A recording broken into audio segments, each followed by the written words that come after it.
How's it going, everybody? Welcome back to another episode of Business Highlight. My name is Pedro, and as always, if you like this show, you find whatever we're talking about here today on the show interesting, share our show on Facebook or YouTube or wherever you are watching it right now. You can also make sure you follow and like and subscribe our social channels on YouTube, Facebook, Twitter, Instagram. All of them are Boca Tribune, so very simple to follow them. Today, we have a very special guest on the show. Today, we have Bill Hayes from Palm Beach Dramaworks with us today. Bill, how are you? I am good, Pedro. How are you, sir? Good. Thanks for taking some time out of your busy day to talk with us. Thanks for having me. So, for those that don't know who you are, they're watching the show or listening to the show right now. Could you introduce yourself to us and what you do at the Palm Beach Dramaworks and all those things? Yes, I am William Hayes. You can call me Bill. I'm the producing artistic director and CEO of Palm Beach Dramaworks, which is the resident regional theater in West Palm Beach. We're located right here on Clematis Street. And next year we're celebrating our 20th anniversary. And as I said, I was one of the founders of the organization. And we're a full union theater. We're known to do more serious classic and contemporary plays. Our slogan is theater to think about. This is a place where you see playwrights from August Wilson to Lynn Nottage, Arthur Miller, Tennessee Williams, again, the canon of classic works in particular. But we also do musicals from time to time. In fact, when the pandemic hit and everything shut down, I was getting ready to open a big musical, The Light in the Piazza. Oh, wow. Had to close down that production. Actually, I put it in storage. So once we reopen, I can revisit that beautiful piece of theater. Yeah. So, right, like you said, your title at the Palm Beach Dramaworks right now is the producing artistic director. Yeah. What does that role actually mean, and what do you do with the role? It's kind of a regional theater term that people are used to hearing artistic director, and an artistic director is basically that umbrella of any artistic decision from casting to selecting the plays and overseeing production. But I am also a producer in the sense where I'm responsible for raising funds and do some of the fiscal oversight of production as well. And again, fundraising. So producing artistic director is a common term within regional theater because most artistic directors also do the role of a producer, especially when you're a nonprofit and the burden of fundraising goes on you. So that's what that's all about. Got it. Also function as CEO. Oh, you know what that is because I'm general oversight for the whole organization. Of course, I have a board of directors, and they oversee me. But the whole direction of the company is really my oversight. Right, got it. That makes more sense. For sure. Especially for people that like aren't. to make a donation, Pedro. I'm always fundraising, so you can send in a check if you like. Right. So, and that's a good segue. If people are interested in learning more about Palm Beach Dramaworks, are interested in donating to the Palm Beach Dramaworks, their website is palmbeachdramaworks.org. And I'm sure you can go in there and find out all the information you need about donations and other things like that, right? Yes, you can. And of course, we take donations. We've been very careful during the pandemic not to be aggressive about donations. We think it's a time that we need to be there for the community. And I think too many nonprofits almost immediately were seeking donations from the private sector. Right. And we think the time will come, but we don't think now is the time for us to actively solicit. We are fortunate that being a nonprofit, we have operated in the black for 19 years. So we have had we had 19 years of building up a reserve fund. So we had several $1 million in reserve that we're using that to navigate through this really treacherous time. Particularly because I can't do anything on the main stage to generate any revenue. So our attitude has been, our patrons have been there for us all these years, and now it's our time to be there for them. So We've transferred our programming to online. Everything we do online is free, and it Oh. will stay free during this entire pandemic. Now, some people have come forward to underwrite these programs, Hmm. which has been extremely helpful. But we have several things going on. In fact, if I can take a minute and share with you, we do a Monday night reading of new plays. Everything is done via Zoom. We call it Drama in the Works. It's new plays that are in development. Oh, Every nice. Friday night, I personally do an interview series with actors who have worked here at the theater over the years. In fact, this past Friday, I interviewed Oscar-winning actress Estelle Parsons Wow. because several years ago I had directed her in a production on our stage. You'll know her. And she won the Oscar for Bonnie and Clyde. She was nominated again for the movie Rachel, Rachel. Modern audiences will know her from the Roseanne show and the Connors because she played Roseanne Barr's mother on the series. Oh, okay. She's also a good friend of mine. So that's for free on Fridays. And we are launching this month a series called Contemporary Voices, Hmm. which will be readings of plays by established playwrights, but a more diversified group of playwrights. For example, we will first focus on the body of work of Lynn Nottage, who's a two-time Pulitzer-winning playwright and also an African-American woman. Wow. The next playwright we hope to focus on is Paula Vogel, who comes from the LGBTQ community. And then we hope to explore the work of such playwrights like Nilo Cruz, who will represent the Cuban American community. Hmm. So it's diverse. We're making a concerted effort to really diversify all of our programming. And then finally, in the holiday season, in November and December, we're going to do readings of plays that are more family oriented. Uh, the work of Horton Foote, for example, Alfred Urey, who wrote Driving Miss Daisy. There's another beautiful piece called The Last Night of Ballyhoo. And Christmas week, we're going to do a reading of A Christmas Carol. Nice. So we have all kinds of programming coming up. You just visit our website. You do, although it's free, you do have to contact our box office to reserve your spot because there is a limit to how many people can participate in the Right. Zoom each time. Right. So yeah, if you I guys are was interested really in, winded there. I'm sorry. huh? I was really winded there. No, you're good. You're good. It's good information for our listeners to understand. No, yeah. If you guys are interested in checking out all that they have to offer on the Monday calls and the Friday shows as well, head over to their website palmbeachdramaworks.org. I'm sure you'll find all your information you need there, and if you need any contacts, anything, everything will be there, right? Yes, sir. So no, you guys are getting into your 20th year, like we've been talking about. How did the idea for Palm Beach Drama Works come to be, and what made it so? What has it made? Why has it been so successful, and for such a long time? Yeah, well, thank you for that. I moved down here in 1991. As a matter of fact, I said when I moved down here, it was a cultural wasteland, it felt like, and I really didn't particularly like Florida. And I said, I'm going to leave here within a year. And it's almost 30 years ago now. But I was an actor, and there in West Palm Beach, it's really quite simple. West Palm Beach had no professional regional theater. Now, Mm, there was two theaters in the county, and both of them unfortunately have closed since. But there was no, in my city, there was no regional theater, so there was no place to work. So it started as just a band of, a small group of actors and directors. I had the idea. I called around to a couple of friends. I said, I'm just going to start a theater company because the city needs one.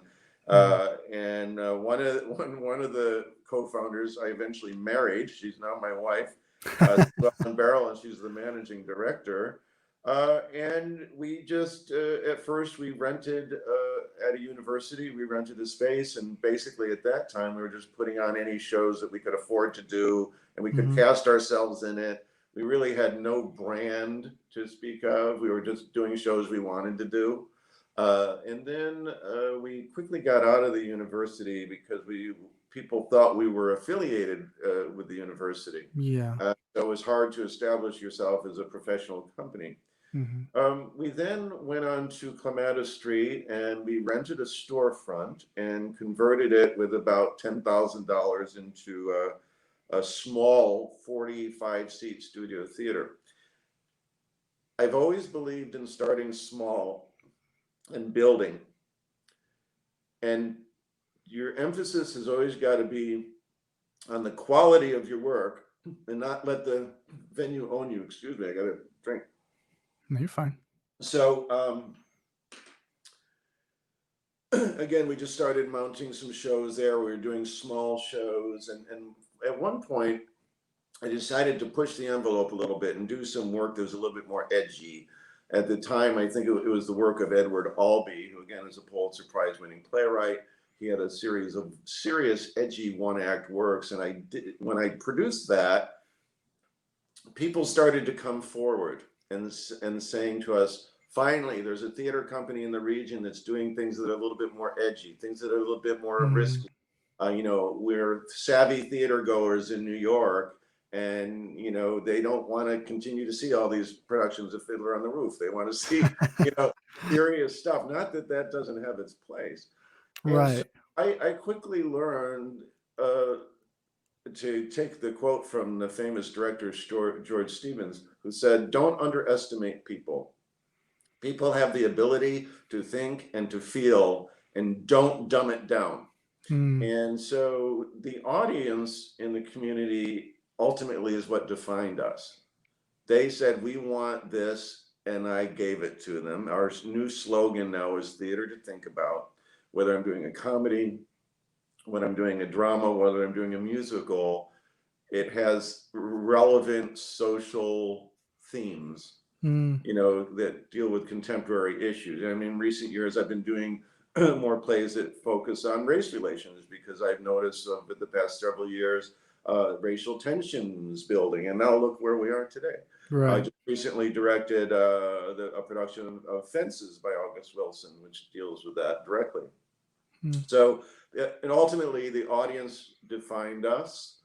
There was a real turning point about a decade ago. I decided I was going to do an absurdist piece of theater, which was really going to be, quite different for our community. And I hmm. did the work of Eugene Ionesco, called a play called The Chairs, and it got the attention of the Wall Street Journal.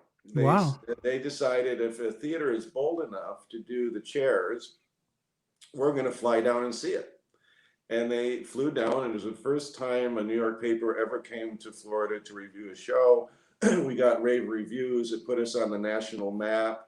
And then the Wall Street Journal, after that, continued to come year after year just to see our shows. Wow. So that's it in a nutshell. The audience defined us, and we are now a multi-million-dollar organization. As I said, we've operated in the black for now going on 20 years. That's awesome. Um, and here we are. That's awesome. And coming into your 20th year, that just it's just like a statement of what you've been to the community not only West Palm Beach, but Palm Beach County as a whole, because people from Boca, go up there all the time to watch your Yeah. shows. What so you obviously COVID, put a little hanger on your plans this year, but like we talked about earlier, you guys were able to rework it, rethink it, and create something new that gets people excited to still be part of Palm Beach Dramaworks and what you guys are doing over there. But now moving ahead and jumping to your 20th anniversary season, is there anything special you guys have planned for next year? Well, I'm not one to sit idle, and I'm not going to let COVID ruin my 20th anniversary. We did have plans to do everything on the main stage. We're postponing the season for 1 year. We've just announced that we are going to basically push everything up a year. So the season we had planned to open this month will open next October. However, it's our 20th anniversary. Nobody's going to take that away from me. And we do have some exciting things coming up. As I said, through this whole pandemic period, we're going to be out there in the community providing free programming, Mm-hmm. and it's going to get more and more exciting. And I think it's important that the community see that our organization is going strong, we're alive and well, and we're here still to serve you through this period. but Mm. I'm also in the planning stages of actually mounting fully realized productions on my stage, but professionally filming each of these productions so I can give people an opportunity at home Oh wow. in a password protected link to still watch our productions. Now, for that, I will have to charge people Right. because, of course, there's a big production expense, but Mm-hmm. it'll be like a pay-per-view situation. It'll be like $30 to watch a full production. Usually, Mm-hmm. to watch it live, it's about $80. But I think actually, at the end of all this, I think video is going to become a way of life for Yeah. us, the theater industry, because even after we get through this period and there's a vaccine, even when it's readily available, the virus isn't going away. Right. We're learning how to have it impact us less. So I think we're going to always have to have another option. So you'll always have the option to come in and watch it live. And your second option, that maybe you can buy a subscription package at a much reduced rate, Mm-hmm. have every production delivered to you at your home to watch on television. So we are currently planning 4 full productions this coming year to do on our main stage. Of course, we're going to have an international gala in March, and where I think we'll have several celebrities participating. And we have a new play reading festival coming up in January, which is also free to the public. So we're going to be alive and well. And in fact, in some ways, I feel like I'm more busy now than when the building was open. So Uh, with phase 3 starting, technically you quote unquote are allowed to have shows now, but you guys are still gonna postpone for a year and do lesser crowds for these 3 productions you said you're working on, or are you gonna just do no, all the our building is closed to the public, and okay. it's really that simple. And I, at risk of sounding political, uh, just because we're told by government that we can open doesn't mean we should, and Right. doesn't mean that it's right. Mm-hmm. We are a place where people congregate. Mm-hmm. If I was to social distance in my theater, I would have 25 people in the audience, and the Mm-hmm. economics of that doesn't work. Uh, and I don't think it's safe. I don't think our building should open until social distancing is no longer required, and until there's a vaccine readily available. I think we will slowly.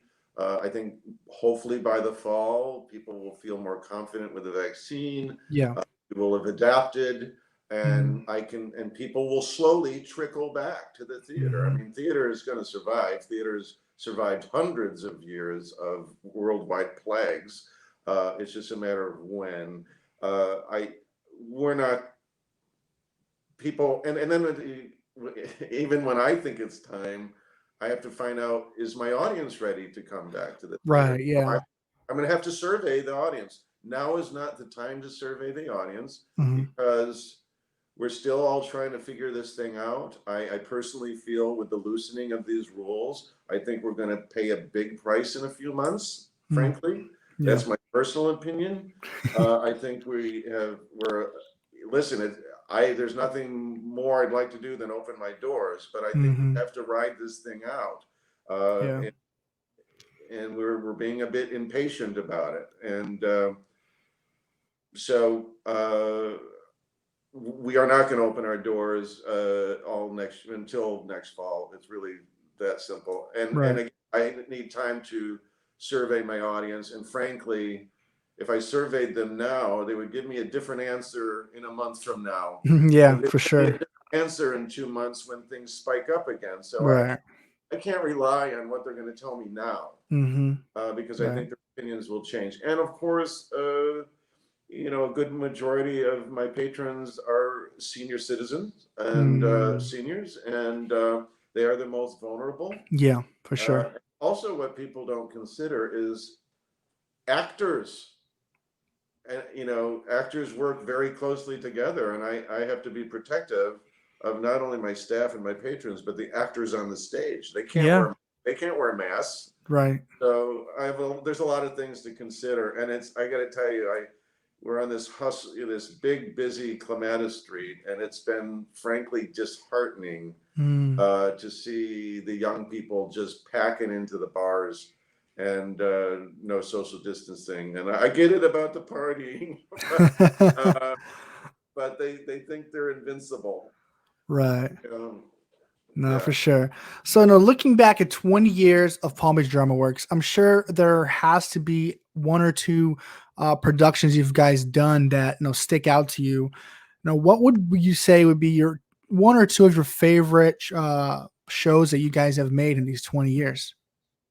Well, we joke. I'm just trying to figure out what the last show I produced was, because it's just all a blur.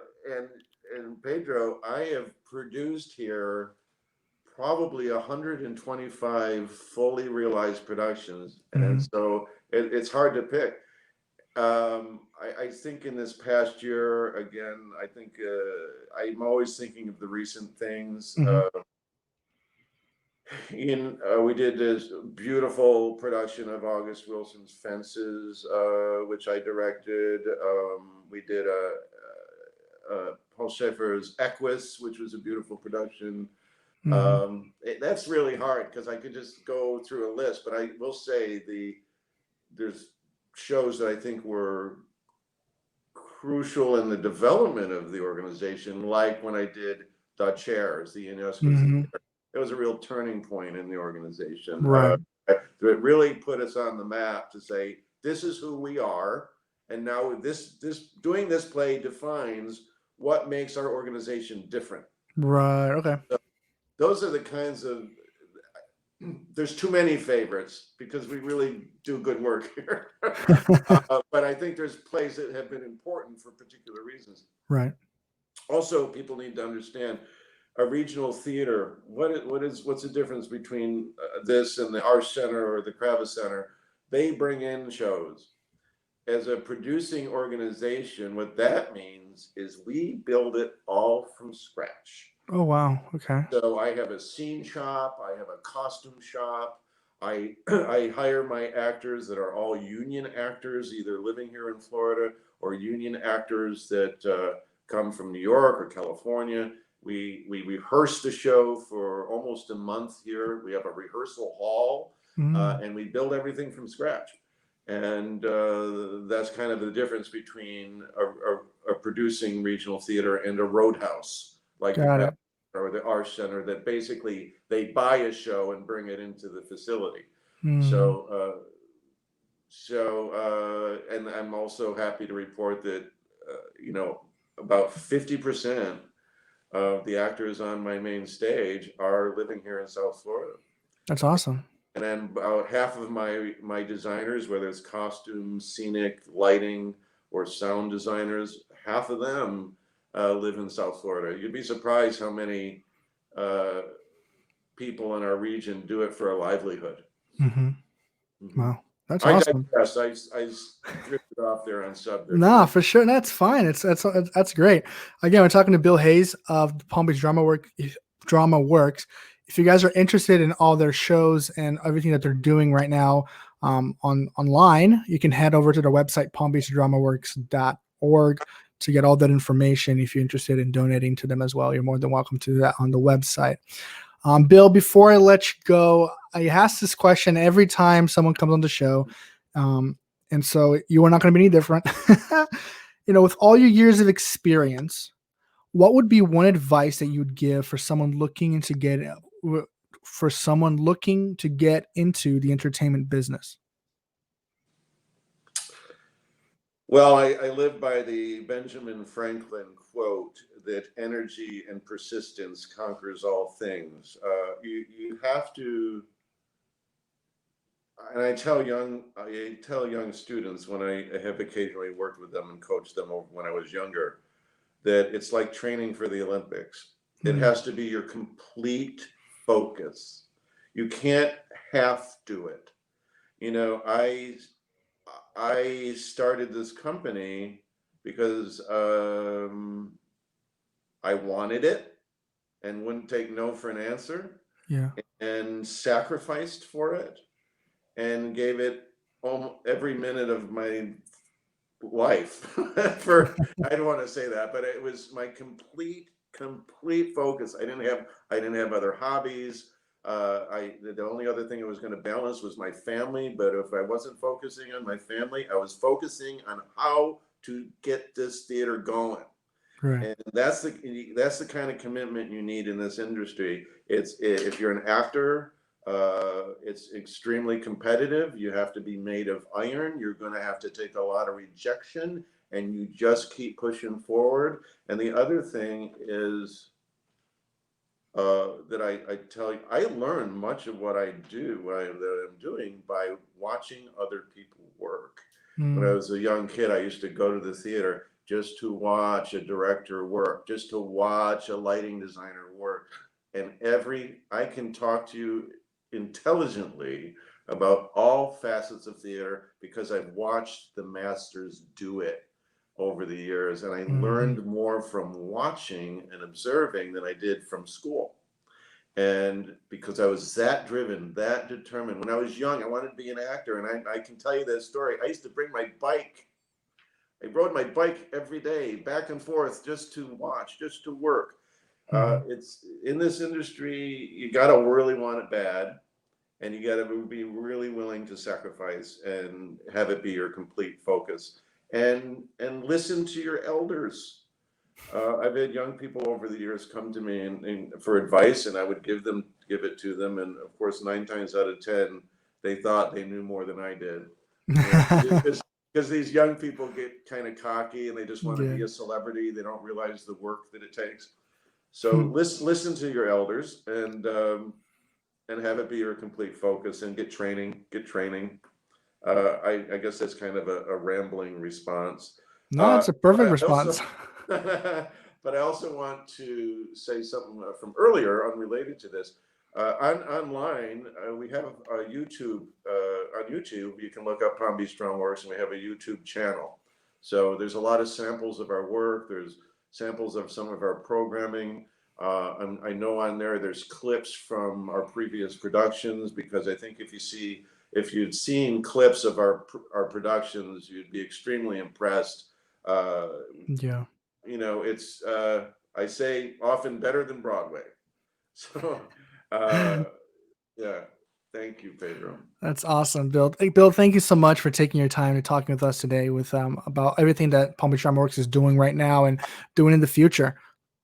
And I thank you so much for your time, Pedro. And you're going to be, as soon as I open my doors, I'm going to give you a set of tickets, and you're going to come see what we do, right? I look forward to that. I'm excited for that. Okay. Thank you for your time. Thank you, Bill. Have a great one. You too. Bye-bye. And now we'll wrap up another episode of Business Highlight. Thank you so much for tuning in to this episode. If you love what we're doing, if you love the show, make sure to share this with your social media fans and your fans all around. Make sure to follow us on Facebook, Twitter, Instagram, all of those at Boca Tribune. But as always, my name is Pedro Heiser, and we'll see you guys next week.